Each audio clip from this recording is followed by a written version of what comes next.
নমস্কাৰ। মই আজি আপোনালোকক খাদ্য বা ফুড আৰু কেঞ্চাৰৰ ৰিলেশ্যন তাৰ বিষয়ে অকণমান ক'ব বিচাৰিছোঁ। কিছুমান খাদ্য, কিছুমান হাই কেলৰি খাদ্য বা ফেট কণ্টেইনিং খাদ্য যিবোৰে অবেচিটি বঢ়ায়, সেইবোৰে কেঞ্চাৰৰ ৰিস্কো বঢ়ায়। ফেট বা অবেজ পাৰ্চনৰ কিছুমান পাৰ্টিকুলাৰ কেঞ্চাৰ হোৱাৰ ৰিস্কটো বেছি, যেনে ব্ৰেষ্ট কেঞ্চাৰ, ইউটেৰাছৰ কেঞ্চাৰ, কলন কেঞ্চাৰ, পেংক্ৰিয়াছৰ কেঞ্চাৰ, গল ব্লাডাৰ কেঞ্চাৰ। তাৰপিছত আহিল স্মোক মিটে কিছুমান কেঞ্চাৰ ৰিস্ক বঢ়ায়, পাৰ্টিকুলাৰলি ষ্টমাক কেঞ্চাৰ ৰিস্ক বঢ়ায়।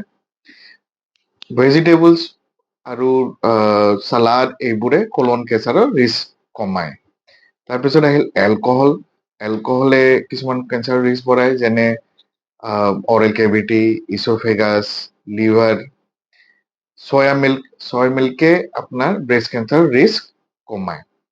গতিকে যিকোনো ধৰণৰ ভাল নিউট্ৰিচনে কেঞ্চাৰৰ ৰিস্ক কমায়, আৰু যিবোৰ আমি সাধাৰণতে জানো যে তেল মছলা হাই কেলৰি ফুড, সেইবোৰে কিছুমান কেঞ্চাৰৰ ৰিস্ক বঢ়ায়।